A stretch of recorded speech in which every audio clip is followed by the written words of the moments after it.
സാന്ദ്രാനന്ദാവബോധാത്മകമനുപമിതം കാലദേശാവധിഭ്യാം നിർമുക്തം നിത്യമുക്തം നിഗമശതസഹസ്രേണ നിർഭാസ്യമാനം അസ്പഷ്ടം ദൃഷ്ടമാത്രേ പുനരുരു പുരുഷാർത്ഥാത്മകം ബ്രഹ്മതത്വം തൽത്താവൽ ഭാതി സാക്ഷാൽ ഗുരുഭവനപുരേ ഹന്തഭാഗ്യം ജനാനാം സർവത്ര ഗോവിന്ദനാമ സങ്കീർത്തനം. ഗോവിന്ദ ഗോവിന്ദ. എല്ലാവർക്കും നമസ്കാരം, എല്ലാവർക്കും ഹരിയും. അപ്പം ഇന്ന് നമുക്ക് ഭഗവാനെ എപ്രകാരമാണ് നിഷ്കള സ്വരൂപത്തിൽ ആരാധന ചെയ്യുക, ധ്യാനം ആണ് അതിന് കൂടുതലും അതിന് സാധിക്കുക അല്ലേ. അതാണ് ഈ ദശകം 98 നിഷ്കള ബ്രഹ്മത്തിനെ ഉപാസന ചെയ്യുന്നതാണ് നമുക്ക് പറഞ്ഞു തരുന്നത്. അപ്പം ഇത് ഉപനിഷത്തുക്കളുടെ എന്ന് വേണമെങ്കിൽ പറയാം, ഉപനിഷത്തുക്കളുടെ സാരാണ് ഈ ദശകത്തിലെ ശ്ലോകങ്ങൾ എന്ന് കേട്ടിട്ടുണ്ട്. ആ നിഷ്കള ബ്രഹ്മസ്വരൂപത്തിനെ പറ്റി എന്താണ് മേൽപ്പത്തൂർ നമുക്ക് പറഞ്ഞു തരുന്നത് എന്നൊന്ന് ശ്രദ്ധിക്കും. യസ്മിന്നേതദ്വിഭാതം യദ ഇദമഭവത് യേന ചേദം യേതത് യോസ്മാദുത്തീർണരൂപഃ ഖലു സകലമിദം ഭാസിതം യസ്യ ഭാസാ യോ വാചാം ദൂരദൂരെ പുനരപി മനസ യസ്യ ദേവാ മുനീന്ദ്രാ നോ വിദ്യുസ്തത്വരൂപം കിം പുന അപരേ കൃഷ്ണ തസ്മൈ നമസ്തേ. ഹേ കൃഷ്ണ, അല്ലയോ ശ്രീകൃഷ്ണ ഭഗവാനെ, ഗുരുവായൂരപ്പ, തസ്മൈ തേ നമ, അങ്ങയ്ക്ക് നമസ്കാരം, അങ്ങയെ ഞാൻ നമസ്കരിക്കുന്നു. ഹേ ദേവ, മുനീന്ദ്രായസ്യ തത്വരൂപം നോ വിദു, അല്ലയോ ഭഗവാനെ, അങ്ങടെ ആ സ്വരൂപത്തിനെ, ഏതൊരു സ്വരൂപത്തിനെ ദേവന്മാരും മുനീന്ദ്രന്മാരും കൂടിയും യഥാർത്ഥത്തിൽ അറിയുന്നില്ല. പരമാർത്ഥ സ്വരൂപം അങ്ങടെ എന്താണ്? പരമാർത്ഥ സ്വരൂപം അങ്ങ് സകളനാണോ, നിഷ്കളനാണോ, എന്നാൽ അങ്ങ് ശരീരത്തോട് കൂടിയവനാണോ, അല്ല വെറും സകളനല്ല, വെറും ഒരു ശക്തി സ്വരൂപനാണോ? ഇതൊന്നും ആർക്കും അറിയാൻ പറ്റില്ല. ദേവന്മാർക്കും മുനീന്ദ്രന്മാർക്കും ബ്രഹ്മാവിനും വരെ അറിയില്ല. പിന്നെ എങ്ങനെയാണ്? പുന അപരേ കിമുയ വാചാം പുന മനസ്സ, പിന്നെ മറ്റുള്ളവർക്ക് എങ്ങനെയാണ് അറിയാൻ സാധിക്കുക? സാധാരണക്കാരായിട്ടുള്ള മനുഷ്യർക്ക് എങ്ങനെ അറിയാൻ സാധിക്കും? യ വാചാം പുന മനസ്സാം അഭി ദൂരെ, ഏത് ഭഗവാൻ വാക്കുകളുടെ മാത്രമല്ല മനസ്സോണ്ടും കൂടി ഭഗവാനെ സങ്കല്പിക്കാൻ സാധ്യമല്ല. ഭഗവാന്റെ അവതാര സ്വരൂപങ്ങളെ നമുക്ക് മനസ്സുകൊണ്ട് സങ്കല്പിക്കാൻ പറ്റും. അതെങ്ങനെ? നമ്മൾ കണ്ടിട്ടില്ല, നമ്മൾ ഓരോ കേട്ടിട്ടുള്ളത്, അല്ലെങ്കിൽ ഭാഗവതാദികളിൽ വർണ്ണിച്ചിട്ടുള്ളത്, അല്ലെങ്കിൽ ഭഗവാന്റെ ചിത്രങ്ങളിൽ നമ്മൾ കണ്ടിട്ടുള്ളത്, അല്ലാണ്ട് യഥാർത്ഥ ഭഗവാന്റെ സ്വരൂപം ആരും കണ്ടിട്ടില്ല. അപ്പം ഈ ഭഗവാനെ വാക്കുകൾക്ക് മാത്രമല്ല മനസ്സിനും കൂടിയും സങ്കല്പിക്കാനും കൂടിയും പറ്റില്ല. വളരെ അകലാണ് അത് എന്നാണ് പറയണത്. ഇതം ജഗത് സകലം യസ്യ ഭാസാ ഭാസിതം, ഈ കാണുന്ന പ്രപഞ്ചം മുഴുവനും യസ്യ ഭാസ, ഏത് ദേവന്റെ തേജസ് കൊണ്ട് പ്രകാശിക്കുന്നു, യസ്മിൻ ഏത വിഭാഗം, ഈ ജഗത്ത് ഏതൊരു ഭഗവാനിൽ പ്രകാശിതമാകുന്നു, ഭഗവാനെ പ്രകാശിപ്പിക്കുന്നു, ഭഗവാനാൽ പ്രകാശിപ്പിക്കപ്പെടുന്നു ഈ ജഗത്ത് മുഴുവനെ. യഥ ഇതം അഭവത് ഏനച ഇതം ഏതത്, ഏവങ്കൽ നിന്ന് ഈ പ്രപഞ്ചം ഉണ്ടായി. ഈ പ്രപഞ്ചം ഉണ്ടായത് ഭഗവാനിൽ നിന്നാണ് അല്ലേ. ഭഗവാൻ ആ മഹത്വത്തിനെ നിർമ്മിച്ചു. ഭഗവാന്റെ ആ സൃഷ്ടിയുടെ കാര്യങ്ങളെയൊക്കെ ഒരുപാട് നമുക്ക് ആദ്യം മുതൽക്കേ പറഞ്ഞു തന്നിട്ടുണ്ട്. ആ പ്രപഞ്ചം സൃഷ്ടിച്ച ഭഗവാൻ ഏവൻകിൽ നിന്നാണോ ഈ പ്രപഞ്ചം സൃഷ്ടിയായത്, ഏതൊരുവനിൽ ഇത് വിലയവും പ്രാപിക്കുന്നു. ഇതം ലീയതേ, ഇത് ആരിൽ ചെന്ന് അവസാനം ഇത് ആരിൽ പോയിട്ട് പ്രളയമാകുന്നു അല്ലെങ്കിൽ ലയിക്കുന്നു. ഏന ചൈതം ഏതത്, ഈ ജഗത്ത് യാതൊരുവന്റെ രൂപമാണോ, ഈ ജഗത്തേ ഭഗവാന്റെ സ്വരൂപമാണ്, ദൃഷ്ടിഗോചരമായ രൂപമാണ് ഈ പ്രപഞ്ചം അല്ലെങ്കിൽ ബ്രഹ്മാണ്ടങ്ങൾ തന്നെ ഭഗവാന്റെ ദൃഷ്ടിഗോചരമായി കാണപ്പെട്ടത്. അത് പരിണാമത്തിന് അധീനമാണ്, കാരണം അത് ഓരോ രൂപം മാറി മാറി വരും അല്ലേ. പക്ഷേ ഭഗവാന്റെ അതിൽ അലിഞ്ഞിട്ടുള്ള ഭഗവാന്റെ ആ സ്വരൂപത്തിനെ ആർക്കും അറിയാൻ സാധ്യമല്ല. ശക്തി സ്വരൂപനാണ് ഭഗവാൻ. അപ്പം ഏതൊരാൾ ഈ ബ്രഹ്മാണ്ടത്തിൽ നിന്നും അസ്മാ ഉത്തീർണ ഏവ ഖലു, ഇതിൻ്റെ ഈ ബ്രഹ്മാണ്ടത്തിൻ്റെ അപ്പുറത്തായിട്ട് അല്ലെങ്കിൽ ഇതിൽ നിന്ന് വേറിട്ടിട്ട് നിൽക്കുന്നു. ആ ഭഗവാനെ നമസ്കരിക്കാൻ മാത്രമേ ആർക്കും തസ്മൈ നമസ്തേ, ഹേ കൃഷ്ണ തസ്മൈ നമസ്തേ. അത് കാരണം ഈ ശ്ലോകങ്ങളുടെ എല്ലാറ്റിൻ്റെയും അവസാനം ഭഗവാനെ നമസ്കരിക്കണം. ഭഗവാനെ ഞാൻ അങ്ങയെ നമസ്കരിക്കണം, എനിക്ക് അങ്ങയെ നമസ്കരിക്കാൻ മാത്രമേ സാധ്യമുള്ളൂ എന്നാണ് മേൽപ്പത്തൂര് പറയണത്. ജന്മാദോ കർമ്മനാമ സ്ഫുടമിഹ ഗുണദോഷാധികം വാനയസ്മിൻ ലോകാനാം ഊദയേയ സ്വയമനുഭജതേ താനി മായാനുസാരി വിഭ്രശക്തിർ അരൂപോ വിജബഹുതരൂപോ വിഭാത്യത്ഭുതാത്മാ തസ്മൈ കൈവല്യധാംനെ പരരസപരിപൂർണായ വിഷ്ണോ നമസ്തേ. ഇഹ ജന്മ അധ കർമ്മനാമ. ഇവിടെ ജന്മവും കർമ്മവും നാമവും ഗുണദോഷങ്ങളും മറ്റും ഗുണദോഷാധികം വായസ്മിൻ എല്ലാം. ഇവിടെ ജന്മം ഉണ്ടെങ്കിൽ അതിനൊരു കർമ്മം ഉണ്ടാവും, കർമ്മം നാമം ഉണ്ടാവും, രൂപം ഉണ്ടാവും. അത് സകളമായിട്ടുള്ളത്. ഏതൊരുവനിൽ വാസ്തവത്തിൽ ഇല്ല. ഭഗവാനെന്ന് അങ്ങനെ ഒരു നാമമോ രൂപമോ കർമ്മങ്ങളോ ഉണ്ടോ? ഇല്ല. ഭഗവാൻ ഗുണങ്ങളുണ്ടോ? നിർഗുണനാണ് ഭഗവാൻ. വായസ്മിൻ നമ്മളതിനെ അവതാരങ്ങളിൽ നമ്മളതിനെ നമുക്ക് മഹാൻ ഋഷികളും മുനികളും നമുക്ക് ആ ഭഗവാന്റെ ലീലകളെ പറ്റി വർണ്ണിച്ചു തന്നു. പക്ഷെ ഭഗവാൻ എന്ന അവതാരം ഇല്ലാത്തൊരു സമയത്ത് ഭഗവാൻ എന്ന നാമരൂപങ്ങളോ ലീലകളോ ധാമങ്ങളോ ഒന്നും ഇല്ല, ഗുണങ്ങളും ഇല്ല. വാസ്തവത്തിൽ ഇതൊന്നും ഭഗവാനിലില്ല. ഭഗവാൻ അതിനെ സ്വീകരിക്കുകയാണ്. ഭഗവാന്റെ ഇച്ഛപ്രകാരം സ്വീകരിക്കുക മാത്രമാണ്. യഥാർത്ഥത്തിൽ ഭഗവാനിലില്ല. വെള്ളത്തിനൊരു നിറമില്ല. പക്ഷെ അതിന് നമ്മൾ ഏത് കളറ് ഇടണു, ഏത് നിറം ചേർക്കണു, അല്ലെങ്കിൽ ഏത് രൂപം അതിന് കൊടുക്കണു, ഏത് തരത്തിലുള്ള പാത്രത്തിലാക്കണു. വെള്ളത്തിന് അങ്ങനത്തെ പാത്രം കിട്ടണം. പക്ഷെ ഇവിടെ ഭഗവാന്റെ സ്വ ഇച്ഛ പ്രകാരം ഓരോ അവതാരങ്ങളെ സ്വീകരിക്കണു. സ്ഫുടം ന ലോകാനാമുദയേയ മായാനുസാരി. എങ്കിലും ഭഗവാൻ എന്തിനാണ് ഈ അവതാരങ്ങൾ സ്വീകരിക്കുന്നത്? ആ ലോകത്തിനെ ലോകത്തിനെ സംരക്ഷിക്കാൻ വേണ്ടിയിട്ട്, ലോകത്തിനെ അനുഗ്രഹിക്കാൻ വേണ്ടിയിട്ട്, ദുഷ്ടന്മാരിൽ സംരക്ഷിക്കാൻ വേണ്ടിയിട്ട്. ഊദയ മായാനുസാരി, മായാനുഗതനായിട്ട്, സാധാരണക്കാരനെ മാറി മായയ്ക്ക് ഞാൻ അധീനനാണ് എന്ന പ്രകാരത്തിൽ ജന്മെടുക്കുക എന്ന് പറഞ്ഞാൽ മായയ്ക്ക് അധീനനാവുക. ഭഗവാൻ മായയ്ക്ക് അതീതനാണ്. പക്ഷേ ഭഗവാൻ അങ്ങനെ ഒരു നടിച്ചു കാണിച്ചു തരാണ്. അപ്പം മായയ്ക്ക് അനുഗതനായിട്ട്, മായയ്ക്ക് അനുസരിച്ചിട്ട് ആ ജന്മകർമാദികളെ ഭഗവാൻ സ്വയം അനുഭജതേ. ഭഗവാൻ അതിനെ സ്വസ്വാതന്ത്ര്യത്തോടു കൂടിയിട്ട്. ജീവജാലങ്ങൾക്ക്, ജീവാത്മാക്കൾക്ക് ആർക്കും ഇതിന് സ്വാതന്ത്ര്യമില്ല.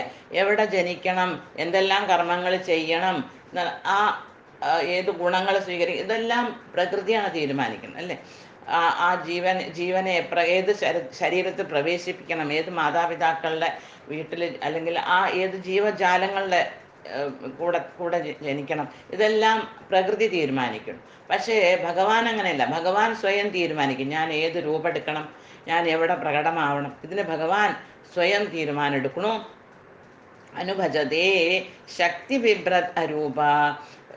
ആ വിദ്യ അവിദ്യ എന്നുള്ള ആ ശക്തികളെ കൈക്കൊണ്ടിട്ട് ഭഗവാനും വിദ്യ എന്ന് പറഞ്ഞ ജ്ഞാനം. ചിലപ്പോൾ ഭഗവാൻ ചില കാര്യങ്ങൾ അജ്ഞാനിയെ മാതിരിയും കാണിക്കണു. അങ്ങനെ അനുഭജതേ ശക്തി വിഭ്രത് അരൂപ. അരൂപിയായിട്ട്, സ്വതേ അരൂപിയായിട്ടുള്ള ഭഗവാൻ അത്ഭുതാകാരനാവണു. അത്ഭുതാത്മാ ബഹുതര രൂപ. ഭഗവാൻ അത്ഭുതമായിട്ടുള്ള കർമ്മങ്ങളെ ചെയ്യണു. എന്നാൽ ഭഗവാൻ എന്തെങ്കിലും കർമ്മം ചെയ്യുന്നുണ്ടോ? ഇല്ല. ഭഗവാൻ രൂപമുണ്ടോ? ഇല്ല. പക്ഷേ ഭഗവാൻ നരസിംഹത്തിൻ്റെ രൂപമൊക്കെ അത്ഭുതമായിട്ടുള്ളതല്ലേ. അപ്പോൾ ഭഗവാൻ അങ്ങനത്തെ രൂപങ്ങളെ കൈക്കൊള്ളണു. എന്നിട്ട് അങ്ങനത്തെ അത്ഭുതകരമായ കർമ്മങ്ങളെ ചെയ്യണു. ബഹുതര രൂപവിഭാതി. അങ്ങനെ അനേക രൂപനായിട്ട് പരിശോഭിക്കണം. ഭഗവാൻ വിഷ്ണവേ എന്നുള്ളത് നമ്മൾ പറയണ്ടേ, അനേക രൂപായ വിഷ്ണവേ പ്രഭ വിഷ്ണവേ, അല്ലേ? അപ്പം അങ്ങനത്തെ അനേക രൂപങ്ങളെ ഭഗവാൻ കൈക്കൊള്ളുന്നു. അനേകം അത്ഭുത കർമ്മങ്ങളെയും നിർവഹിക്കുന്നു. ഹേ വിഷ്ണു കൈവല്യധാമനെ, അല്ലയോ സർവവ്യാപിയായിട്ടുള്ള ഭഗവാനെ, മോക്ഷസ്വരൂപനായിട്ടുള്ള ശ്രീകൃഷ്ണ ഭഗവാനെ, അങ്ങ് പരരസപരിപൂർണായ തസ്മൈ തേ നമ. അങ്ങ് ആരാണ്? പരരസപരിപൂർണനാണ്. അങ്ങ് മോക്ഷപ്രദായനും സച്ചിദാനന്ദ പരിപൂർണനുമായിട്ട് ഇരിക്കണ അങ്ങേതാ. തസ്മൈ നമസ്തേ, ഞാൻ അങ്ങയെ നമസ്കരിക്കുന്നു. നോ തിര്യഞ്ജന്നമർത്യം ന ച സുരമസുരം ന സ്ത്രിയം നോ പുപാംസം ന ദ്രവ്യം കർമ്മജാതിം ഗുണമപി സദസദ്വാഭിതേ രൂപമാഹു ശിഷ്ടം യൽ സ്യാനിഷേധേ സതി നിഗമശതേർ ലക്ഷണാവൃത്തിതസ്തത് കൃച്ഛ്രേണാവേദ്യമാനം പരമസുഖമയം വാതി തസ്മൈ നമസ്തേ. തേ രൂപം ന തിര്യഞ്ചം ന മർത്യം ന ച സുരം ന അസുരം. ഭഗവാൻ എന്ന അങ്ങനെ ഒരു പ്രത്യേക സ്വരൂപമുണ്ടോ? ഭഗവാൻ പല പല പല യോനികളിലും പ്രകടമായി. തിര്യക്കായിട്ട് പക്ഷികളായിട്ട് ഭഗവാൻ ഗരുഡനായിട്ട് ഭഗവാൻ അവതരിച്ചിട്ടുണ്ട്. ഗരുഡൻ ഭഗവാന്റെ തന്നെ സ്വരൂപമാണ്. മത്സ്യമായിട്ട് കൂർമ്മമായിട്ട്. തേ രൂപം ന തിര്യഞ്ചം. ഞങ്ങളുടെ രൂപം ഇതാണോ? അല്ല. ഭഗവാൻ അങ്ങനെ ഒരു പ്രത്യേക രൂപമില്ല. ഭഗവാൻ മത്സ്യമായിട്ടും കൂർമ്മമായിട്ടും വരാഹമായിട്ടും പിന്നെ മനുഷ്യ സ്വരൂപത്തിൽ രാമനായിട്ടും പരശുരാമനായിട്ടും ശ്രീകൃഷ്ണനായിട്ടും ഇത് രണ്ടും കൂടിയിട്ടുള്ള മൃഗവും മനുഷ്യനുമായിട്ടുള്ള നരസിംഹമായിട്ടും അങ്ങനെ ഭഗവാൻ അനേകം അനേകം സ്വരൂപങ്ങളെ സ്വീകരിച്ചു. പക്ഷേ ഭഗവാൻ ഇതിലൊന്നും അല്ല. അങ്ങനത്തെ പ്രധാന ഒരു പ്രത്യേകമായിട്ടുള്ള ഒരു സ്വരൂപവും ഭഗവാൻ ഇല്ല. അങ്ങ് മനുഷ്യനുമല്ല, ദേവനുമല്ല, അസുരനുമല്ല. ന സ്ത്രീയം നോ പുമാംസം. അങ്ങ് സ്ത്രീയായിട്ട് മോഹിനിയായിട്ട് ഭഗവാൻ പ്രകടമായി അല്ലേ? പക്ഷെ എന്നാൽ ഭഗവാൻ സ്ത്രീയാണോ? സ്ത്രീയുമല്ല. പുരുഷനാണോ? പുരുഷനുമല്ല. ന ദ്രവ്യം കർമ്മജാതിയും ഗുണമഭി സത് അസത് വാ അഭിഹാഹു. ന ഭഗവാനെ അങ്ങക്ക് വല്ല ഗുണവുമുണ്ടോ, വല്ല കർമ്മമുണ്ടോ, ജാതി ഉണ്ടോ? ഭഗവാൻ ഒരു ജാതിയില്ല എന്ന എല്ലാ ജാതിയിലും ഭഗവാനുണ്ട്. ഭഗവാനെന്ന ഗുണങ്ങളുണ്ടോ? ഇല്ല. എല്ലാ ഗുണങ്ങളും ഭഗവാനിൽ നിന്ന് തന്നെ പ്രകടമായതാണ്. ഭഗവാൻ സത്ത് അസത്ത് ഇവയൊന്നുമല്ല. സത്ത് എന്ന് പറഞ്ഞാൽ അനശ്വരമായത്, അസത്ത് എന്ന് പറഞ്ഞാൽ നശ്വരമായത്, ശരീരാദികൾ. ഇത് രണ്ടിലും ഭഗവാൻ ഉണ്ടേനി. ഇവയൊന്നും ഭഗവാനല്ല എന്നും അറിഞ്ഞവർ പറയുന്നു. ആര്? അഭി ആഹു പറയപ്പെടുന്നു. ആര്? ഇതെല്ലാം ഋഷീശ്വരന്മാർ പറയുന്നു. നിഷേധേ സതി യത് ശിഷ്ടം സ്യാത് നിഗമശത്. എന്ന ഭഗവാൻ ആരാണ് എന്ന് വേദം പറയണ്ടായി അല്ലേ? ആ നിഷേധിച്ചു കഴിഞ്ഞാൽ ശേഷിക്കുന്നത് നൈതി ഓരോന്നിനെ അരിച്ചരിച്ചരിച്ചരിച്ചു കൊണ്ടുവരുമ്പോൾ എന്താണ് ബാക്കി വരുന്നത് അല്ലേ? ഈ പഞ്ചഭൂതങ്ങളെ, അതിൻ്റെ ഉള്ളിലുള്ള ആത്മാവിനെ, അതിനെങ്ങനെ നിഷേധിച്ച് നാം ഇതാണോ എന്ന് പറഞ്ഞ് അല്ല ഇതല്ല എന്ന് പറഞ്ഞ് അവസാനം എവിടെ എത്തുന്നു? അതിനെ നിഷേധിക്കാൻ പറ്റില്ലാത്ത ആ അവസ്ഥയിലെത്തുന്നു. അപ്പോൾ വേദവും അതാ പറഞ്ഞു, ഞങ്ങൾക്ക് ഭഗവാനെ പറ്റിയിട്ട് വർണ്ണിക്കാനേ അറിയുള്ളൂ. പക്ഷെ ഭഗവാൻ യഥാർത്ഥത്തിൽ ആരാണ് ഞങ്ങൾക്ക് അറിയില്ല. കാരണം ഭഗവാനെ പറ്റി യഥാർത്ഥത്തിൽ വർണ്ണിച്ചു തന്നെയാണെന്ന് പറഞ്ഞാൽ വേദം ഭഗവാനേക്കാളും മുന്നിലായി അല്ലേ? ഭഗവാനെ അറിഞ്ഞവനായി വേദം. പക്ഷെ ഭഗവാനിൽ നിന്നാണ് വേദത്തിൻ്റെ പ്രാകട്യം. അപ്പം എങ്ങനെ ഭഗവാനെ പറ്റിയിട്ട് വേദത്തിന് ഒരറിവുണ്ടാവുക? ആ ബാഹ്യമായിട്ട് അറിവുണ്ടാവും, പക്ഷെ ആന്തരികമായിട്ടുള്ള ആ പൂർണ്ണ അറിവ് ഉണ്ടാവില്ല. നിഷേധേ സതി അത് ശിഷ്ടം സ്യാ നിഗമശതേ. അപ്പം നിഷേധിച്ച് കഴിഞ്ഞാൽ അവസാനം എന്താണ് ബാക്കി വരുന്നത്, ശേഷിക്കുന്നത്? പിന്നെയോ സ്യാ നിഗമശത, നിഗമങ്ങളാൽ അഥവാ ഉപനിഷത്ത് വാക്യങ്ങളാൽ ലക്ഷണാവൃത്തിത കൃശ്രേണ, ലക്ഷണാവൃത്തി കൊണ്ട് ലക്ഷണങ്ങൾ പറയാനേ അറിയുള്ളൂ. ഭഗവാൻ ഇങ്ങനെയാണ്, ഭഗവാൻ ഇങ്ങനെയാണെന്നുള്ള ആ ലക്ഷണം ആവർത്തിച്ച് പറഞ്ഞുകൊണ്ട് പണിപ്പെട്ടറിയപ്പെടുന്നതുമായിട്ടുള്ള വളരെയധികം പ്രയാസപ്പെടണം. ഇത് ധ്യാനത്തിലൊക്കെ സമാധിയിലൊക്കെ ഭഗവാൻ ദർശനം കൊടുത്താലായി, അത്രയേ ഉള്ളൂ. അപ്പം അങ്ങനെ വളരെയധികം കഷ്ടപ്പെട്ട് അവേദ്യമാനന്ദത് പരമസുഖമയം യാതി. അതാരാണ്? പരമാനന്ദ സ്വരൂപമായിട്ട് വിരാജിക്കുന്ന ആ ഭഗവാനെ തസ്മൈ തേ നമ. ഞാൻ അങ്ങനെ അങ്ങയ്ക്ക് നമസ്കരിക്കണം. എനിക്ക് അങ്ങയെ നമസ്കരിക്കാൻ മാത്രമേ സാധ്യമുള്ളൂ. അല്ലാണ്ട് ഭഗവാനെ നമ്മൾക്ക് എങ്ങനെ പ്രീതിപ്പെടുത്താൻ സാധിക്കും? ഒന്നും കൊടുത്തിട്ടും ഭഗവാനെ നമുക്ക് സന്തോഷിപ്പിക്കാനോ തൃപ്തനാക്കാനോ ഒരു ജീവാത്മാവിനും സാധ്യമല്ല. മായായാം ബിംബിതസ്തം സൃജസി മഹദഹങ്കാര തന്മാത്രഭേദേ ഭൂതഗ്രാമേന്ദ്രിയാദ്യൈർ അഭിസകല ജഗസ്വപ്ന സങ്കൽപ്പകൽപ്പം ഭൂയ സംഹൃത്യ സർവം കമഠൈവ പദാത്മജ്ഞാത്മനാ കാലശക്യാ ഗംഭീരേ ജായമാനേ തമസി വിമിതിരോ പാസി തസ്മൈ നമസ്തേ. ത്വം മായായ ബിംബിത മഹദഹങ്കാര തന്മാത്രഭേദൈ. ത്വം അങ്ങ് ഭഗവാനെ, അങ്ങ് മായായാം ബിംബിത, മായയിൽ എന്നാൽ കണ്ണാടിയിൽ എന്ന് പറഞ്ഞാൽ, കണ്ണാടി എന്ന് പറഞ്ഞാൽ ഒരു കണ്ണാടി ഒരു വെറും ഉപമയായിട്ട് വെച്ചിരിക്കുകയാണ്. ഭഗവാന്റെ ഒരു പ്രതിബിംബമായിട്ടാണ് മായ. അല്ലെ, മായയിൽ കൂടെ കാണുമ്പോൾ എല്ലാം ഒരു മറിച്ച സ്വഭാവമായിരിക്കും. എന്നാൽ ഇടത്ത് ഭാഗം വലത്തായിട്ടും വലത്ത് ഭാഗം ഇടത്തായിട്ടൊക്കെ നമുക്ക് കാണാം. ഉള്ളതിനെ മറച്ച് ഇല്ലാത്തതിനെ നമുക്ക് കാണിക്കും. ഉള്ളതെന്ന് പറഞ്ഞാൽ എന്താണ്? ചൈതന്യം. ചൈതന്യത്തിനെ മായ നമുക്ക് കാണിച്ചു തരില്ല. പക്ഷേ നശ്വരമായ ഈ പ്രപഞ്ചത്തിനെ, ഈ പ്രകൃതിയെ നമുക്ക് കാണിച്ചു തരണം. ആ പ്രകൃതിയെ ചലനശീലമാക്കണം, അല്ലെങ്കിൽ പ്രവർത്തിപ്പിച്ചുകൊണ്ടിരിക്കുന്ന ശക്തിയെ നമുക്ക് കാണാൻ പറ്റില്ല. പക്ഷെ ആ അനശ്വര ശക്തി ഒളിച്ചു വെച്ചിരിക്കുകയാണ് മായ. ഈ നശ്വരമായിട്ടുള്ള ഈ ബ്രഹ്മാണ്ടങ്ങളെ അല്ലെങ്കിൽ ഈ പ്രകൃതിയെ നമുക്ക് കാണിച്ചു തരണു. അപ്പൊ കണ്ണാടിയിൽ ഛായ എന്ന പോലെ ബിംബം, ഒരു പ്രതിബിംബമായിട്ട് മഹദഹങ്കാര തന്മാത്രഭേദേ അതിലിങ്ങനെ നിഴലിച്ച്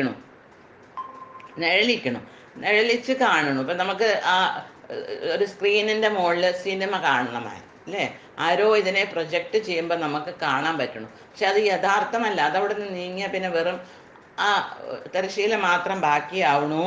അപ്പം മഹത്വത്വം, അഹങ്കാരഭേദങ്ങള്, സ്പർശന ശബ്ദ ആദികളായിട്ടുള്ള പഞ്ചതന്മാത്രകള്, ഭൂതഗ്രാമേന്ദ്രിയാദി. ഭൂതഗ്രാമം എന്ന് പറഞ്ഞാൽ ആ ഇന്ദ്രിയ തന്മാത്രകളുടെ ഒരു സമൂഹം. ഗ്രാമം എന്ന് പറഞ്ഞാൽ സമൂഹം എന്നാണ് മനസ്സിലാക്കേണ്ടുള്ളൂ. അപ്പം അതിൻ്റെ ഉള്ള പഞ്ച തന്മാത്രാഭേദങ്ങള്, പിന്നെ പഞ്ചഭൂതങ്ങള്, പിന്നെ 11 ഇന്ദ്രിയങ്ങൾ, നമ്മുടെ 10 സ്ഥൂല ഇന്ദ്രിയങ്ങളും സൂക്ഷ്മമായിട്ടുള്ള മനസ്സ് എന്നുള്ള ഇന്ദ്രിയം, അങ്ങനെ 11 ഇന്ദ്രിയങ്ങളും സ്വപ്നസങ്കല്പകൽപ്പം സകല ജഗത് സൃജസി. സ്വപ്ന സങ്കല്പ സമാനമായിട്ടുള്ള സർവ്വജഗത്തും സൃഷ്ടിക്കണം. ഇതാണ് എല്ലാം സൃഷ്ടിക്കുന്നത് അല്ലേ. സ്വപ്ന സങ്കല്പം മാതിരി ആണ് എന്ന് നമുക്ക് പറഞ്ഞു തരണം. എന്താ വെച്ചാൽ ഈ ജീവിതം ഒരു സ്വപ്നം തന്നെ മാതിരി തന്നെയാണ്. നടന്നുകൊണ്ടിരിക്കുമ്പോൾ അത് സത്യമായിട്ട് തോന്നും. കഴിഞ്ഞു പോയത് നമുക്ക് വെറും ഒരു സ്വപ്നം മാതിരി തോന്നും. ഇപ്പം ഇന്നലെ വരെ നടന്ന കാര്യങ്ങളെ നമുക്ക് ഓർക്കുമ്പോൾ ഒരു സ്വപ്നം മാതിരിയുള്ള അതിനെ തിരിച്ച് നമുക്ക് കൊണ്ടുവരാൻ സാധ്യമല്ല. ആർക്കെങ്കിലും കഴിഞ്ഞു പോയ കാലങ്ങളെ തിരിച്ചു കൊണ്ടുവരാൻ സാധിക്കും. അത് കഴിഞ്ഞു പോയി എന്ന് പറഞ്ഞാൽ കഴിഞ്ഞു പോയി. അതേമാതിരി നാളെ വരാൻ പോണ കാര്യങ്ങളെ നമുക്ക് ഒരു സ്വപ്നം മാതിരി ഇങ്ങനെ സങ്കല്പിച്ചുണ്ടാക്കാന്നല്ലാണ്ട് അതിൻ്റെ സമയം വരാണ്ട് കൊണ്ടുവരാനും സാധ്യമല്ല. ഇപ്പം നടക്കുന്നത് തോന്നുന്നു ഓ യഥാർത്ഥം, അത് സ്വപ്നവും അങ്ങനെ തന്നെയാണ്. സ്വപ്നം കണ്ടുകൊണ്ടിരിക്കുമ്പോൾ തോന്നുന്നു ഓ ഇതൊക്കെ ശരിയാണ്. പക്ഷേ ആ സ്വപ്നത്തിൽ നിന്ന് ഉണർന്നാലോ ചിലപ്പോൾ നമുക്ക് കുറച്ചു നേരത്തേക്ക് യഥാർത്ഥമാതിരി തോന്നുമായിരിക്കും. പക്ഷേ ഒരിക്കലും അത് യഥാർത്ഥമാവില്ല അല്ലേ. അതിനെ തിരിച്ച് നമുക്ക് ഓർത്ത് കൊണ്ടുവരാനും കൂടി കുറച്ച് കഴിയുമ്പോൾ സാധ്യമാവില്ല. അപ്പം അങ്ങനത്തെ ഈ ജഗത്ത് മുഴുവൻ ഒരു സ്വപ്നം മാതിരി അതിനെ ഈ മഹത്വത്വം, തന്മാത്രകള്, ഈ പഞ്ചഭൂതങ്ങളെല്ലാം കൂടി ഇതിങ്ങനെ ഒരു മായാവലയം സൃഷ്ടിച്ച് അതിൽ നമുക്കിതൊക്കെ പ്രകടമാക്കി തരണു, ഒരു പ്രതീതി ഉണ്ടാക്കി തരണു. ഭൂയ കമടപദാനീവ കാലശക്തിയ ആത്മനാ സർവം സംഹൃത്യ. ഭൂയ പിന്നീട് ഇതെന്താ ഈ മായ ചെയ്യണത്? കമടപദാനി ഇവ. കമട എന്ന് പറഞ്ഞിട്ടുണ്ടെങ്കിൽ ആമ തൻ്റെ കാലശക്തി ആത്മന, ആ കാലമാകുന്ന ശക്തി കൊണ്ട് അതിൻ്റെ അവയവങ്ങളെ, അതിൻ്റെ തല, കാലുകള് ഒക്കെ അതിൻ്റെ അവയവങ്ങളെ എല്ലാം ഉള്ളിലേക്ക് വലിക്കണം അല്ലേ. അതേമാതിരി ഈ കാലശക്തി സ്വരൂപനായിട്ടുള്ള ആത്മാവ് കൊണ്ട് ഭഗവാൻ തന്നെ ഒരു കാലശക്തിയായി പരിണമിച്ചിട്ട്, ഭഗവാൻ കാലസ്വരൂപനാണ്, കാലശക്തിയാണ്. ആ കാലശക്തിയായിട്ട് ഭഗവാൻ പരിണമിച്ചിട്ട് എല്ലാറ്റിനെയും സംഹരിക്കുകയും ചെയ്യണം. ഇതിനെ പ്രകടമാക്കണു, കുറച്ചു കാലം അതിനെ സംരക്ഷിക്കണു, അത് കഴിഞ്ഞിട്ട് ഭഗവാൻ തന്നെ അതിനെ സംഹരിക്കുകയും ചെയ്യണം.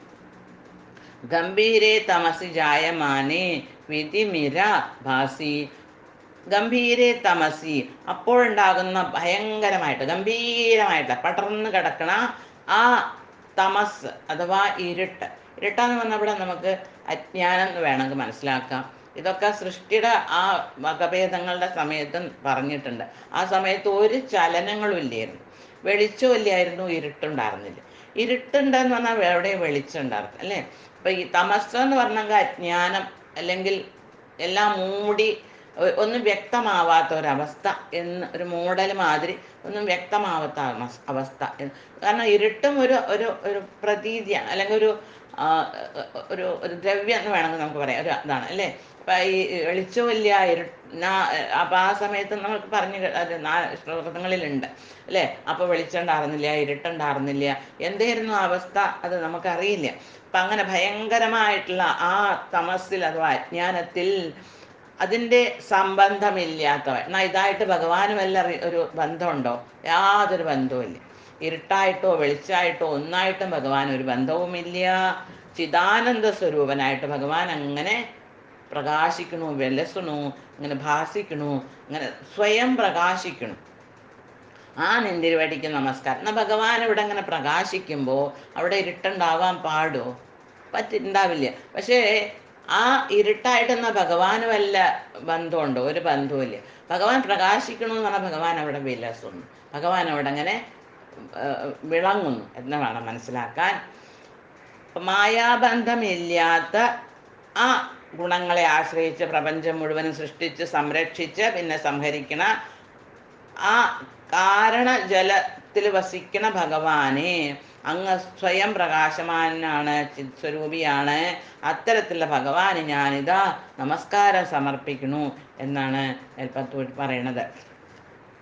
ശബ്ദബ്രഹ്മേതി കർമ്മേത്യണുരിതി ഭഗവൻ കാലയിത്യാലപന്തി ത്വാമേകം വിശ്വഹേതും സകലമയതയാ സർവഥാ കൽപ്യമാനം വേദാന്തേയത്തു ഗീതം പുരുഷപരചിതാത്മാഭിധം തത്വതത്വം പ്രേക്ഷാമാത്രേണ മൂലപ്രകൃതി വികൃതികൃത് കൃഷ്ണ തസ്മൈ നമസ്തേ.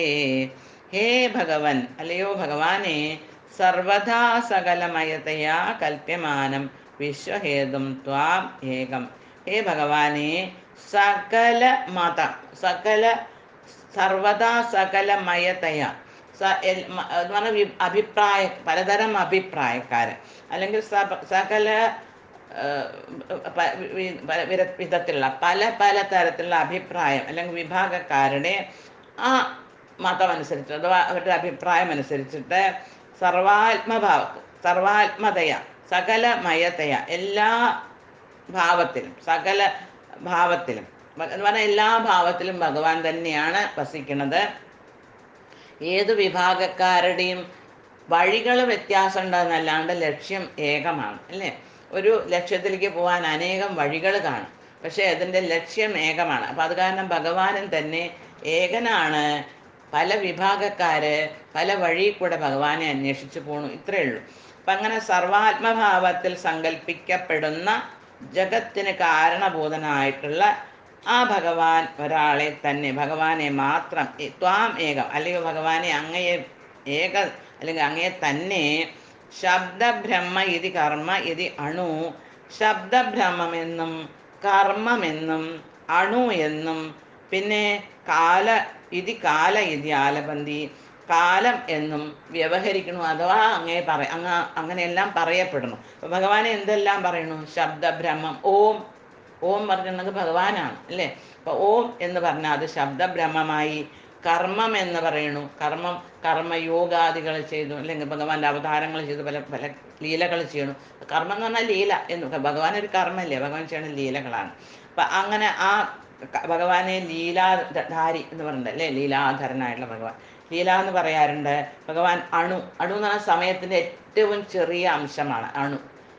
ആ സമയത്തിൻ്റെ ഏറ്റവും ചെറിയ ഭാഗം എന്നും പിന്നെ കാലം, വലിയ കാലം, അതാ സമയത്തിൻ്റെ അല്ലെങ്കിൽ എന്ത് വസ്തുവിൻ്റെയും ആ അണു സമയമാവാം അല്ലെങ്കിൽ മറ്റുള്ള പ്രപഞ്ചത്തിൻ്റെ ഏതെങ്കിലും അണു അല്ലെങ്കിൽ ചെറിയ ഭാഗം, ഏറ്റവും അതിനെയും ചെറുതാക്കാൻ പിന്നെ പറ്റില്ല. ആ കാലമായിക്കോട്ടെ അല്ലെങ്കിൽ വസ്തു ആയിക്കോട്ടെ, അത്രയും ചെറിയ ആണ് എന്ന് ഭഗവാനെ പറയുന്നു. സ്ഥൂലമായിട്ടുള്ള കാലവും ഭഗവാനാണെന്ന് പറയപ്പെടുന്നു. പിന്നെ വേദാന്തേസ്തു പുരുഷ പരം, വേദാന്തങ്ങളാൽ ആകട്ടെ പുരുഷൻ, ഭഗവാനെ പല രൂപത്തിൽ പറയുന്നത്. ഭഗവാനെ ഓരോ വിഭാഗക്കാരും ഓരോ അഭിപ്രായക്കാരും പറയണ ആ തത്വങ്ങളാണ്, അവരുടെ ആ വിഭാഗക്കാരുടെ അഭിപ്രായങ്ങളാണ് ഇവിടെ. അപ്പൊ വേദാന്തികളായിട്ടുള്ളവർ ഭഗവാനെ എന്താ പറയുക? പുരുഷനാണ്, പുരത്തിൽ വസിക്കുന്നവനാണ്, പിന്നെ പരനാണ്. പരൻ എന്ന് പറഞ്ഞെങ്കിൽ ജീവജാലങ്ങൾക്ക് മനസ്സിലാക്കാൻ അതിൻ്റെ അപ്പുറമുള്ള, ബുദ്ധിക്ക് അപ്പുറമുള്ളവൻ അല്ലെങ്കിൽ പരമാത്മാവായിട്ടുള്ളവൻ. പിന്നെ ഭഗവാൻ ചിത്താണ്, പുരുഷ പരചിതാത്മാഭേദം. ഭഗവാൻ ചിത്താണ്. ചിത്ത് എന്ന് പറഞ്ഞാൽ പ്രകാശമാണ്. ഒരു വിഭാഗക്കാർ പറഞ്ഞു അഗ്നിയൊക്കെ ആരാധിക്കണവരില്ലേ, അഗ്നി ആരാധിക്കണവരുണ്ട്, അവർ പറയും പ്രകാശമാണ് ഭഗവാൻ. പിന്നെ അഥവാ ജ്ഞാനമാണ് ഭഗവാൻ, ജ്ഞാനസ്വരൂപിയാണ് ഭഗവാൻ, അത് വേദാന്തികൾ പറയണതാണ്. പിന്നെ ആത്മാവാണ്, ആത്മാവാണ് ഭഗവാൻ എന്ന് പറയുന്നു. ആത്മസ്വരൂപത്തിൽ ഭഗവാനെ സ്വന്തത്തിൽ തന്നെ ആത്മാവിൽ ധ്യാനിച്ചിട്ട് ആ ഭഗവാനെ പ്രകടമാക്കുന്നു. സ്വന്തത്തിൻ്റെ ഉള്ളിലിരിക്കുന്ന ആത്മാവ് എൻ്റെ ഉള്ളിൽ തന്നെയാണ് ഭഗവാന്റെ അഹം ബ്രഹ്മാസ്മി അല്ലെ, എൻ്റെ ഉള്ളിൽ തന്നെയാണ് ഭഗവാൻ എന്നുള്ള ആ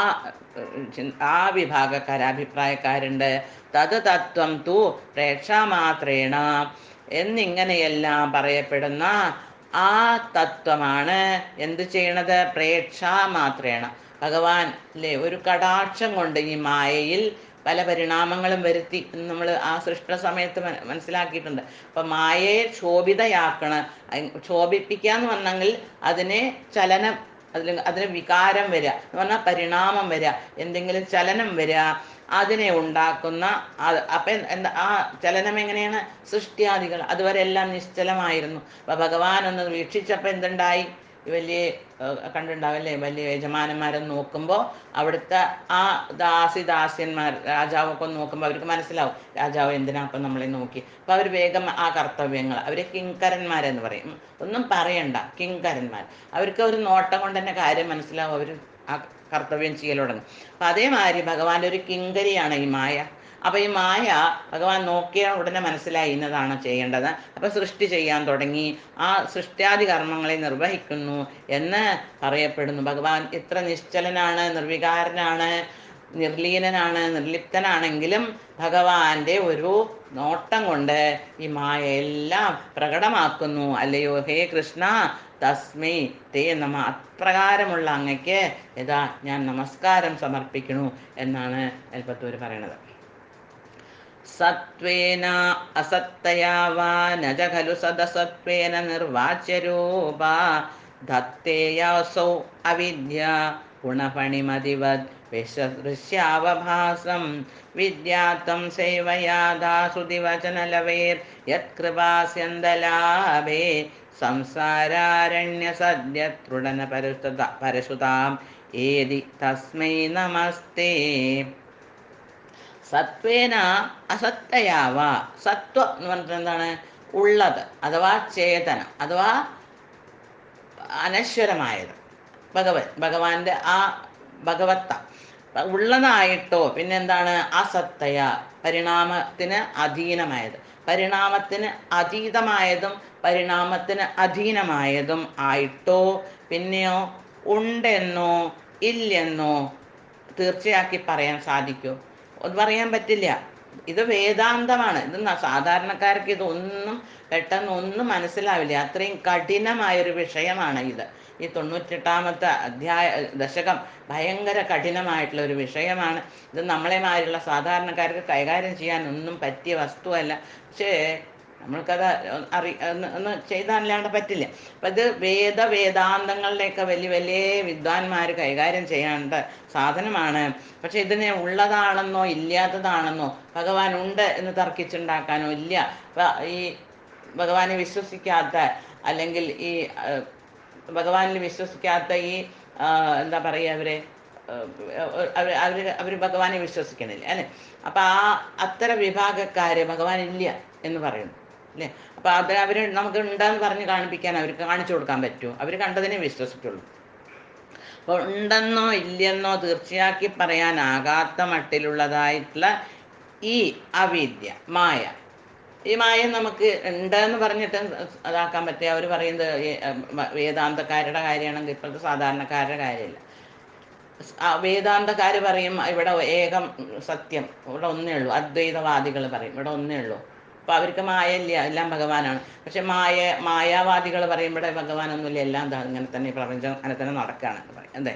അപ്പം അങ്ങനെ അവർ നിർവാച്യരൂപായ അസൗ, ഈ നിർവചിച്ച് പറയാൻ അത് സാധിക്കും? നിർവചിച്ച് പറയാൻ പറ്റില്ല. ആകാത്ത മട്ടിലുള്ള ഈ അവിദ്യ, ഈ മായ നമ്മളെ എന്താണ്, നമ്മളെ പരിഭ്രമിപ്പിക്കുന്ന എന്താ ചെയ്തിട്ട്?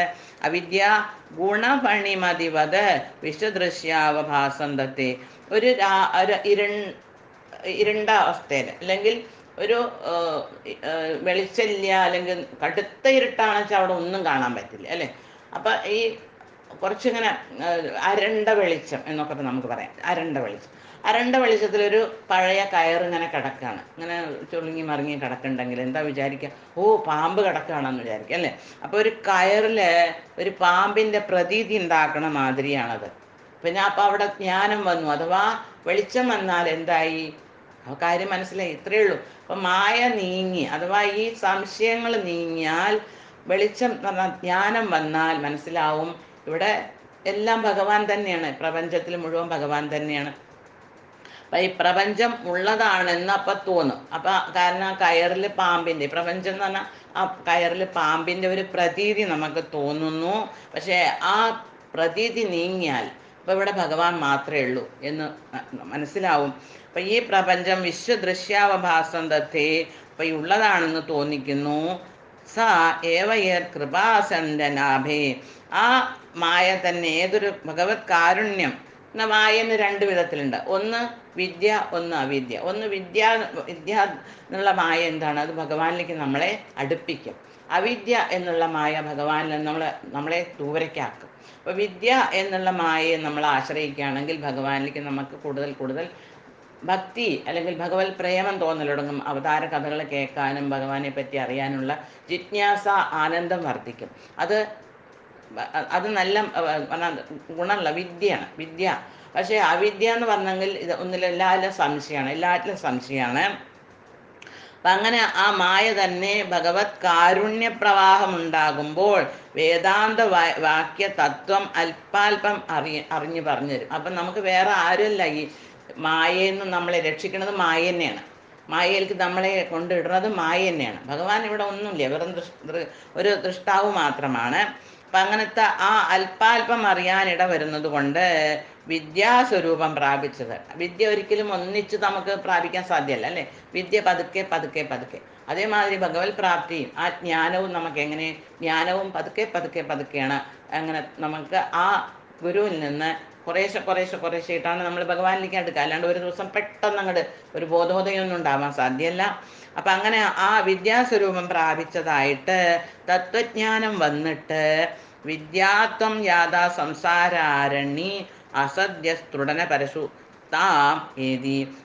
അപ്പം എന്താ ഉണ്ടാവുക?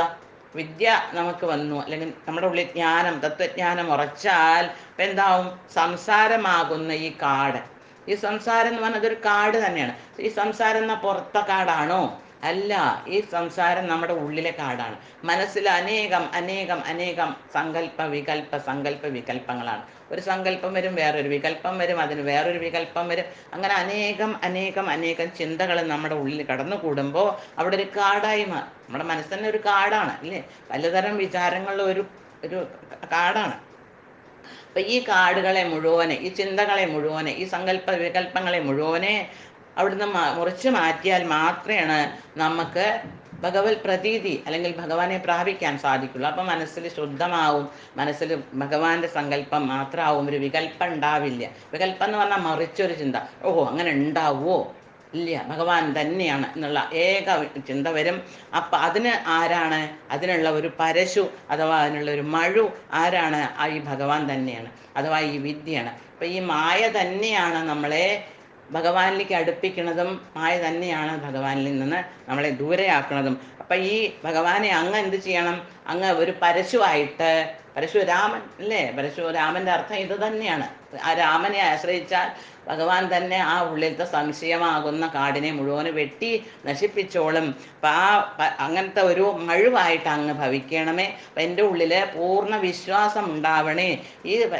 ഈ സങ്കല്പ വികല്പങ്ങളെ, ഈ ചിന്തകളെ മുഴുവൻ അങ്ങ് വെട്ടിത്തെളിച്ച് കളയണമേ. കളയുന്നവനായ അങ്ങയ്ക്ക് ഞാനിതാ കോടി കണക്കിൽ നമസ്കാരങ്ങൾ സമർപ്പിക്കണു എന്നാണ് ഭഗവാനോട് മേൽപ്പത്തൂര് പറയണത്.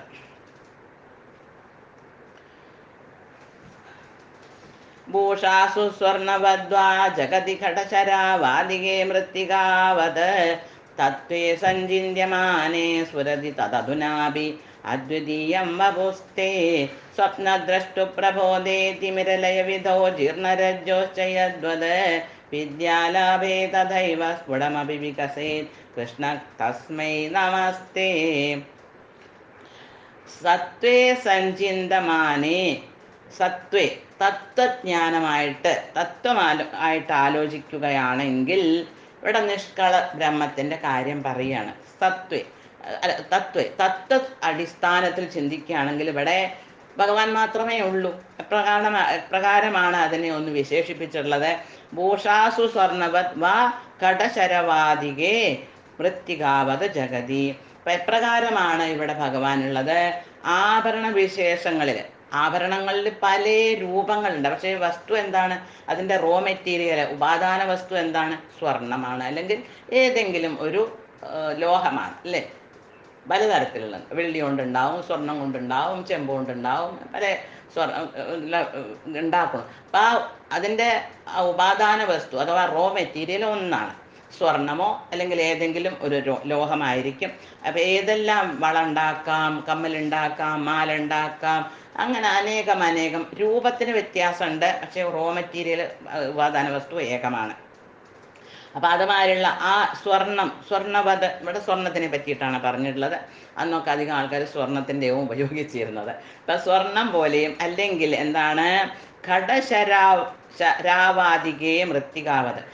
ഘടം എന്ന് പറഞ്ഞാൽ അത് പലതരത്തിലുള്ള മൺപാത്രങ്ങൾ, കുട ഉണ്ടാക്കാം, ചെരാത് മുതൽക്ക്, അല്ലെങ്കിൽ പലതരത്തിലുള്ള പാത്രങ്ങൾ, പലതരത്തിലുള്ള ആ മൺപാത്രങ്ങൾ ഉണ്ടാക്കുകയാണെങ്കിൽ അതിൻ്റെ ഉപാദാന വസ്തു എന്താണ്? റോ മെറ്റീരിയൽ മണ്ണാണ്, അല്ലേ? പക്ഷേ രൂപങ്ങൾ അനേകം രൂപങ്ങൾ കൈക്കൊള്ളുന്നു. അപ്പം അതിനെ നോക്കിയിട്ടുണ്ടെങ്കിൽ ഇതൊരു ദിവസം എല്ലാം കൂടിയിട്ട് അതിനെ സ്വർണ്ണമാണെങ്കിൽ അല്ല ആ ലോഹത്തിനെ ഉരുക്കിയാൽ എന്ത് രൂപം നഷ്ടപ്പെട്ടു, ലോഹം ബാക്കിയായി, റോ മെറ്റീരിയൽ അവിടെ ഉണ്ടാവും. അതേമാതിരി മണ്ണിൻ്റെ എല്ലാ പാത്രങ്ങളെയും കൂടി വെച്ചിട്ട് അതിനെയൊക്കെ വീണ്ടും ചതച്ചിട്ട് മണ്ണാക്കിയ മണ്ണ് മാത്രം ബാക്കിയാവും, രൂപം നഷ്ടപ്പെട്ടു. അപ്പം ആ ലോഹം മാതിരി അല്ലെങ്കിൽ സ്വർണം മാതിരി മണ്ണ് മാതിരി വൃത്തികാവത് ജഗതി അദ്വിതീയം തേ തത് വപു. ആ സ്വർണം പോലെയോ മണ്ണ് പോലെയോ പ്രപഞ്ചത്തിൽ അദ്വിതീയമായിരിക്കുന്ന അതിന് രൂപങ്ങൾ ധരിക്കണമെന്നേ ഉള്ളൂ. ആ രൂപം നഷ്ടപ്പെട്ട അത് പിന്നെ വീണ്ടും തൻ്റെ പഴയ രൂപത്തിലേക്ക് ആ വസ്തുവിലേക്ക് തന്നെ മാറുന്നു, ഏകമായി മാറുന്നു. അതുവരെ അത് വിവിധമായ രൂപമായിരുന്നു, പിന്നെ ഒറ്റ രൂപത്തിലേക്ക് എത്തുന്നു. ആ അങ്ങയുടെ ആ വപുസ് അദ്വിതീയം തേ തത് വപു, അങ്ങയുടെ ആ ശരീരം, ആ വപുസിനെ എല്ലാ കാലങ്ങളിലും ആ രൂപം സൃഷ്ടി സമയത്തും അങ്ങനെയാണ്, അതിനെ പരിപാലനം ചെയ്യുന്ന സമയത്തും അങ്ങനെയാണ്, പ്രളയ സമയത്തും അങ്ങനെ തന്നെയാണ്.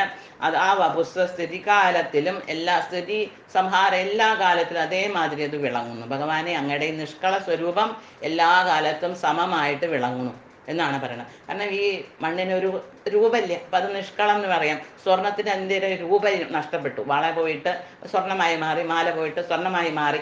അപ്പം ഇതൊരു ചെറിയൊരു ഉദാഹരണം എന്ന് മാത്രമേ നമുക്ക് പറയാൻ പറ്റുള്ളൂ. ഭഗവാൻ ഒന്നിനുമായിട്ട് നമുക്ക് ഉപയോഗിക്കാൻ പറ്റില്ല. ഉപമക്കൾക്കൊക്കെ എത്രയോ ദൂരെയാണ് ഭഗവാൻ. അപ്പം അങ്ങയുടെ വപുസ് അല്ലെങ്കിൽ അങ്ങയുടെ സ്വരൂപം അതേമാതിരി, ആ നിഷ്കള രൂപം എങ്ങനെയാണെന്ന് ആർക്കും അറിയാൻ പറ്റില്ല, അത് അതേമാതിരി തന്നെ വിളങ്ങുന്നു എന്നാണ് പറയണത്. അധുന അഭിസ്ഫുരതി സ്വപ്നദൃഷ്ടു പ്രബോധേ തിമിരലയവിധൗ ജീർണരജ്ജോ. ഇവിടെയും വീണ്ടും അതേ കയറിൻ്റെ കാര്യമാണ് പറയണത്.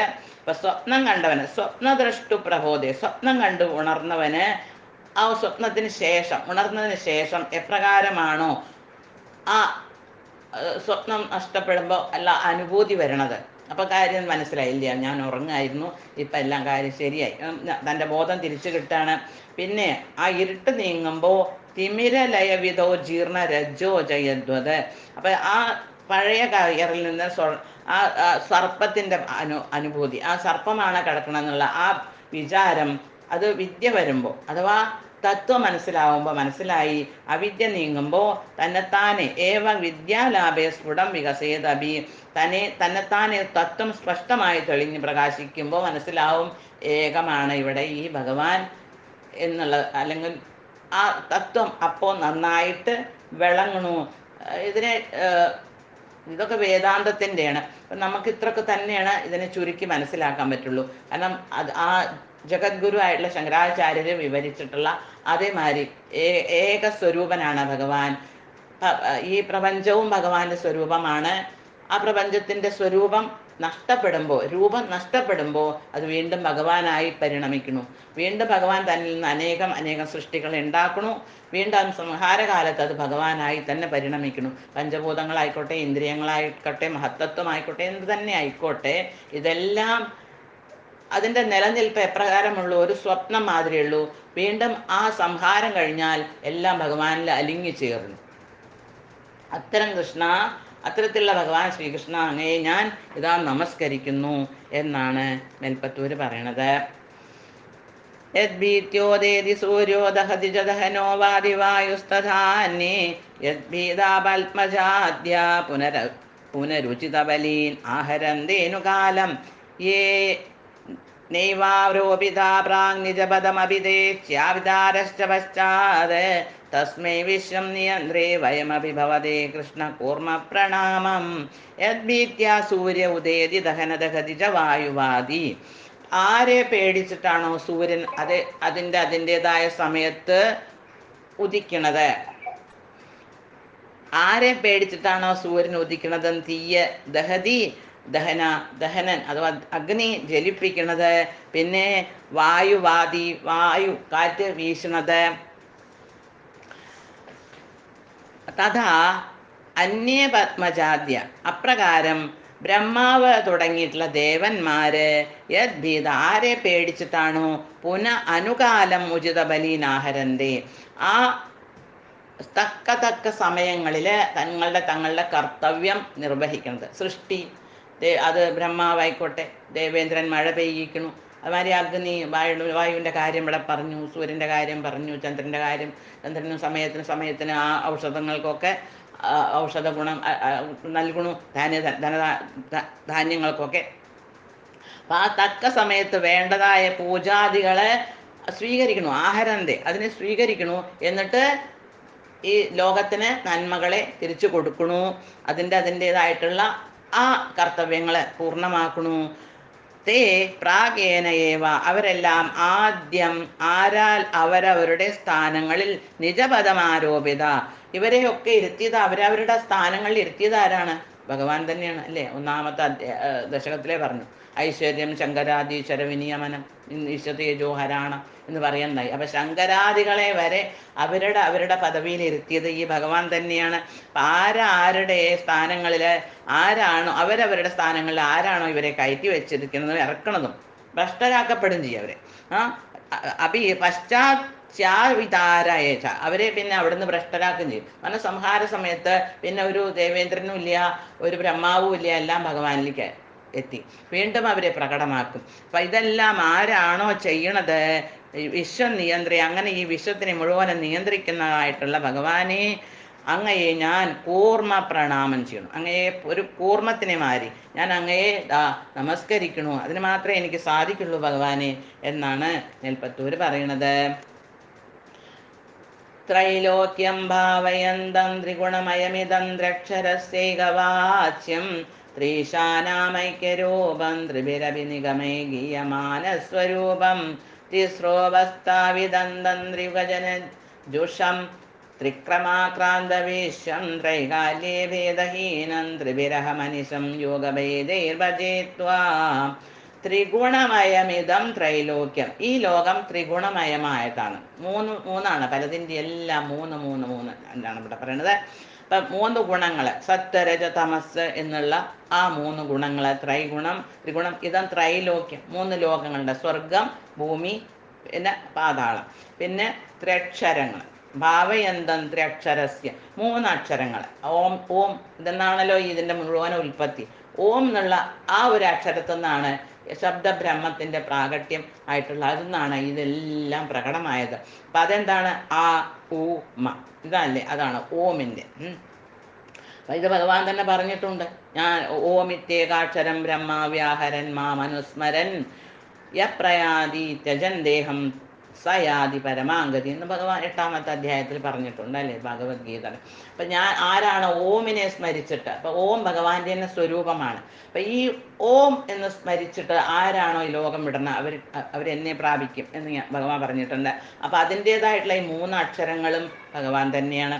പിന്നെ അതിൻ്റെ മുഖ്യ അർത്ഥമായിട്ടുള്ള പരബ്രഹ്മം, ആ പരബ്രഹ്മത്തിൻ്റെ ഏതാണ് 3 വിഭാഗങ്ങൾ: ബ്രഹ്മാവ്, വിഷ്ണു, ശിവൻ, അല്ലേ?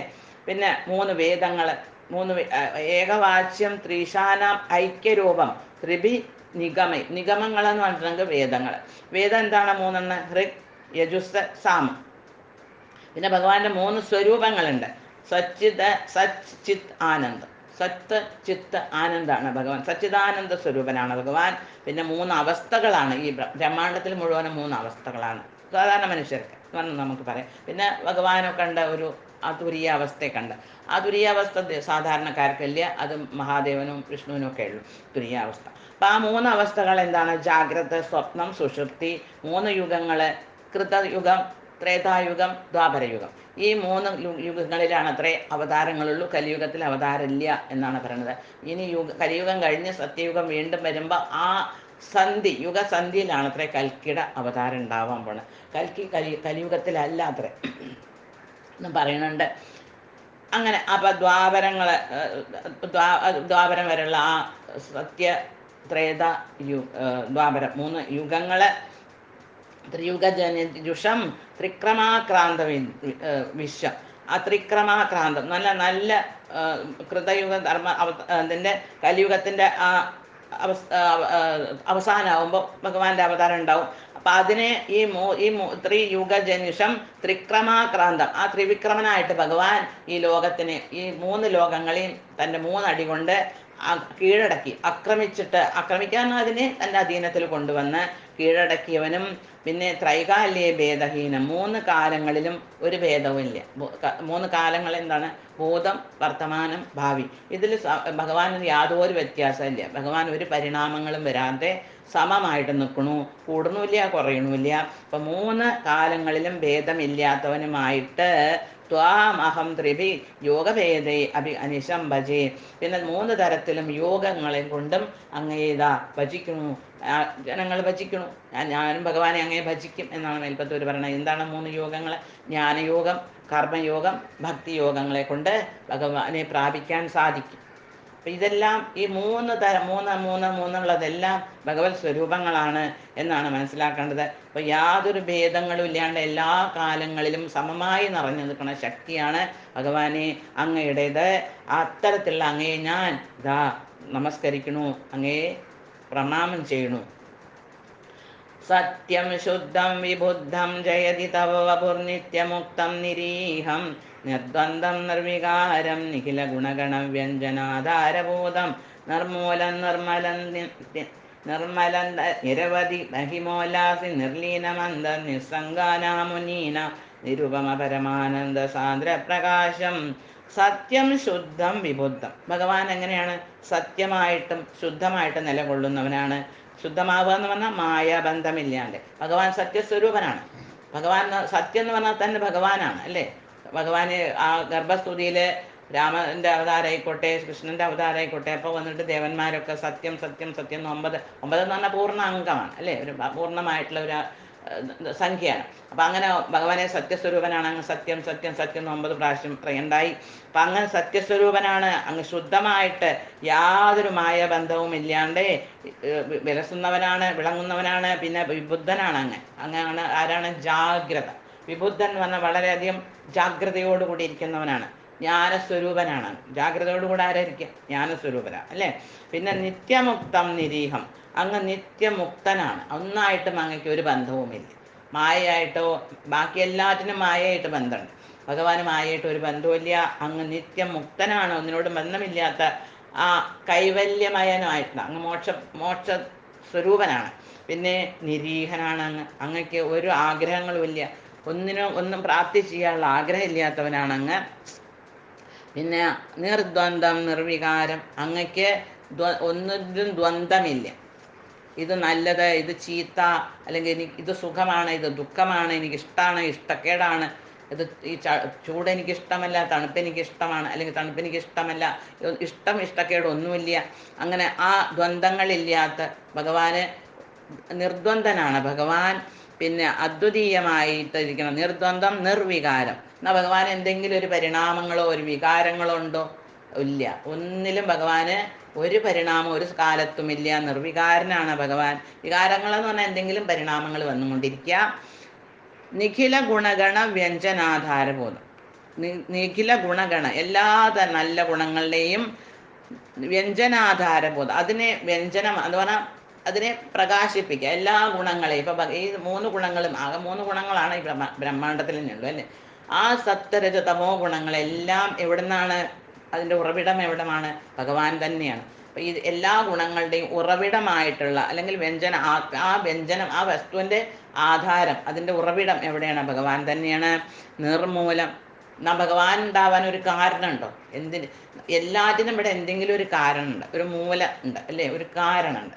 ഒരു കാരണമില്ലാണ്ട് ഒരു കാര്യം ഉണ്ടാവില്ല. പക്ഷെ ഭഗവാൻ ഒരു കാരണമില്ല, കാരണമില്ലാത്തവനാണ്, നിർമൂലമാണ്. ഭഗവാൻ ഒരു കാരണമില്ല. എന്തിനാ ഭഗവാൻ ഈ സൃഷ്ടി ചെയ്യണത്, അല്ലെങ്കിൽ ഭഗവാൻ എന്നുണ്ടായി, ഇതിനൊന്നും ഒരു ഉത്തരവില്ല.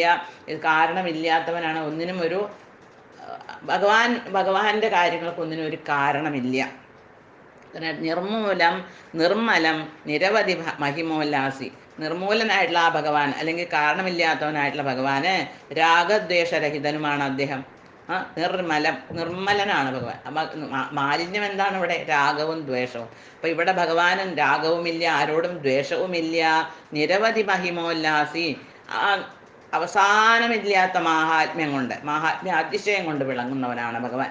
മഹിമ, ആ മഹിമയ്ക്ക് ഒരു അവസാനമില്ല. അത്രയും ആ ഭഗവാന്റെ മഹത്വം ഇങ്ങനെ വളർന്ന് പരിധിയില്ലാത്തത്തോളം ഉണ്ട്.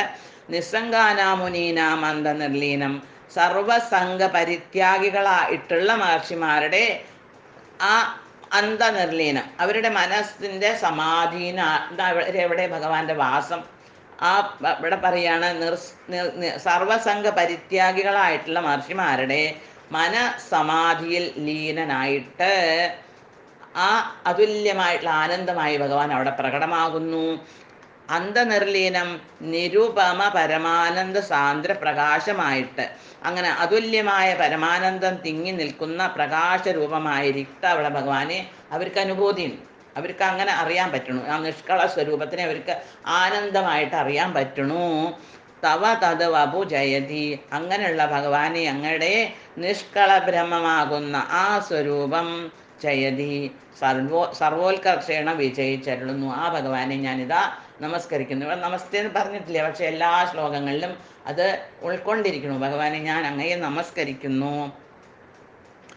ദുർവാരം ദ്വാദശാരം ത്രിശതപരിമിള ഷഷ്ടിപർവാഭിവീതം സംഭ്രാമ്യത് ക്രൂരവേഗം ക്ഷണമനുജഗദാ സിദ്ധിസന്ധാവമാനം ചക്രം ദേ കാലരൂപം വ്യഥയതുനതുമാം ത്വത്പദേകാവലംബം വിഷ്ണു കാരുണ്യസിന്ധോ പവനപുരപദേ പാഹി സർവാം അയോഘാത്.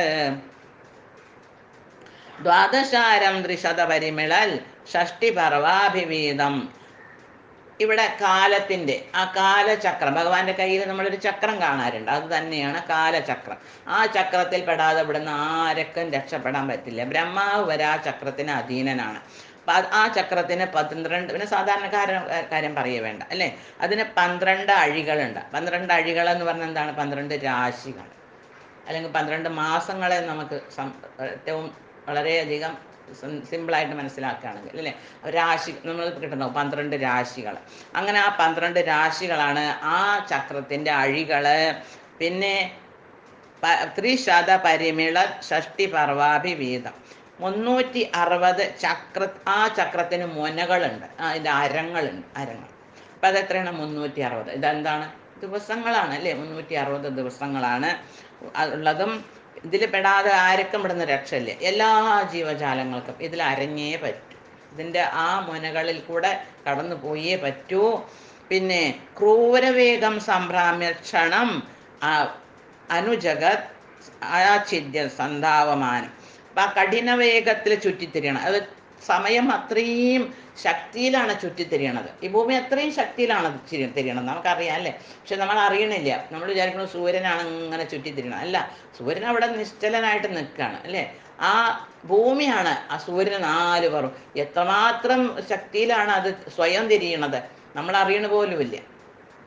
അപ്പം അങ്ങനെ വളരെ കഠിന വേഗത്തിൽ ചുറ്റിത്തിരിയുന്നതും പിന്നെ ക്ഷണം തോറും ക്ഷണം അനുജഗത് ആഛിദ്യ സന്ധാവമാനം, അത് ക്ഷണം തോറും ലോകത്തെ ഓരോ നിമിഷവും ഈ ലോകത്തിനെ ബലാത്കാരേണ വലിച്ചുകൊണ്ട് ഓടുകയാണ് ചെയ്യണ സമയം. ഈ സമയം എന്താ ചെയ്യണത്? ഈ പ്രപഞ്ചത്തിനെ അല്ലെങ്കിൽ ഈ ഭൂമിയെ അല്ലെങ്കിൽ ബ്രഹ്മാണ്ടങ്ങളെ തന്നെ വലിച്ചിട്ട് ഓടുകയാണ് ചെയ്യണം. അത്രയും ശക്തിയാണ് അതിന്. തേ കാലരൂപം ചക്രം തു തത്പദേഹാവലംബം, അങ്ങനത്തെ ആ കാലസ്വരൂപനായിട്ടുള്ള ചക്രമാകട്ടെ ആ ചക്രത്തിൽ നിന്ന് രക്ഷപ്പെടാൻ എന്തേ ഉള്ളൂ ഉപായം? ഭഗവാന്റെ തൃപ്പാദങ്ങളെ ആശ്രയിക്കൽ മാത്രമേ ഉള്ളൂ ഉപായം. മറ്റാശ്രയമില്ലാത്ത എന്നെ ഭഗവാനെ രക്ഷിക്കണേ, എന്നെ വേദനിപ്പിക്കരുതേ, ആ ചക്രങ്ങളുടെ ഇടയിലിട്ട് എന്നെ അരയ്ക്കരുതേ ഭഗവാനെ എന്നാ പറയണത്. എന്നെ രക്ഷിക്കണേ, എനിക്ക് അങ്ങ് ആശ്രയം തരണേ. ആശ്രയം തരിക പറഞ്ഞാൽ എന്താണ്? ഇനി ഒരു ജനന മരണത്തിൽ എന്നെ വീണ്ടും ആ ചക്രത്തിലേക്ക് എന്നെ ഇടരുതേ എന്നാണ് പറയുന്നത്. ഹേ വിഷ്ണു കാരുണ്യ സിന്ധു, ഹേ പവനപുരപതി സർവാമയൗഘാത് പാഹി. അപ്പം ഈ നമ്മളൊരു കഥ കേട്ടുണ്ടാവും അല്ലേ? ഒരു വല വീശുന്ന ഒരു വ്യക്തി ഉണ്ടാവും. അപ്പോൾ ഈ വല വീശുന്ന വ്യക്തി വല അങ്ങനെ ദൂരേക്കാണ് വലിച്ചെറിയുക അല്ലേ? മീൻ പിടിക്കുന്ന ആൾക്കാരെ കണ്ടിട്ടുണ്ടാവും. അവർ വലിയ പുഴയിക്കോട്ടെ കുളമായിക്കോട്ടെ അല്ലെങ്കിൽ എന്താ ജലാശയത്തിലേക്ക് ദൂരേക്ക് തൻ്റെ വല വലിച്ചെറിയും. എന്നിട്ട് അതിൻ്റെ ഒരു സൈഡ് ഇങ്ങനെ പിടിക്കും. അപ്പോൾ എന്നിട്ട് അതിൽ ആ ദൂരെയുള്ള മത്സ്യങ്ങൾ മുഴുവനെ എന്താവും? ആ വലയുടെ ഉള്ളിൽ പെടും. പക്ഷേ സൂത്രശാലികൾ, നല്ല ബുദ്ധിശാലികളായുള്ള മത്സ്യങ്ങൾ എന്ത് ചെയ്യും? ആ വല എറിഞ്ഞവൻ്റെ കാലിൻ്റെ ചുവട്ടിലങ്ങനെ നിൽക്കും, കാലിനെ ചുറ്റിപ്പറ്റി നിൽക്കും. അപ്പം എന്തുണ്ടാവും? ആ മത്സ്യങ്ങൾക്ക് ആ വലയിൽ പെടണ്ട. അവർ കാരണം ആ വല ആ മത്സ്യം പിടിക്കാരൻ്റെ കാലിൻ്റെ അടുത്തില്ല, അത് ദൂരേ ഉള്ളൂ. അപ്പം അതേമാതിരിയാണ് ഭഗവാന്റെ തൃപ്പാദങ്ങളെ ആശ്രയിക്കണ ഭക്തന് ഈ വലയിൽ പെടണ്ട, അഥവാ ഈ ചക്രത്തിൻ്റെ ഉള്ളിൽ പെടണ്ട. ദൂരെ ഈ പ്രപഞ്ചത്തിൻ്റെ ആനന്ദങ്ങൾ കണ്ട് അതിലിങ്ങനെ മുഴുകി മറ്റുള്ള ആ മായയിൽ ഇങ്ങനെ മുഴുകിയിട്ടുള്ള ആ വ്യക്തികൾക്കോ ഈ ചക്രത്തിൽ അല്ലെങ്കിൽ ഈ വലയിൽ പെട്ടേ പറ്റും. അപ്പം അത് കാരണം രക്ഷപ്പെടണമെങ്കിൽ ആരെ ആശ്രയിക്കണം? തൃപ്പാദങ്ങളെ, ഭഗവാന്റെ തൃപ്പാദങ്ങളെ തന്നെ ആശ്രയിക്കണം. എന്നെ ആ തൃപ്പാദങ്ങളിൽ എനിക്ക് ആശ്രയം തരണേ ഭഗവാനെ എന്നാണ് മേൽപ്പത്തൂര് ഭഗവാനോട് പറയണത്. ഹേ കാരുണ്യ സിന്ധോ, ഹേ പവനപുരപതി സർവാം ആയോഘാത് പാഹി. അല്ലയോ ഗുരുവായൂരപ്പ, എല്ലാവിധ രോഗങ്ങളിൽ നിന്നും എന്നെ മോചിപ്പിക്കണേ, എന്നെ രക്ഷിക്കണേ. എന്ത്? ഈ സംസാര രോഗത്തിൽ നിന്ന് എന്നെ രക്ഷിക്കണേ. വാതരോഗം മാത്രമല്ല അല്ലേ, ഈ ജനന മരണമാകുന്ന ഈ രോഗത്തിൽ നിന്ന് തന്നെ എന്നെ രക്ഷിക്കണേ എന്നാണ് മേൽപ്പത്തൂര് ഭഗവാനോട് അഭ്യർത്ഥിക്കണത്. ഓം നമോ ഭഗവതേ വാസുദേവായ.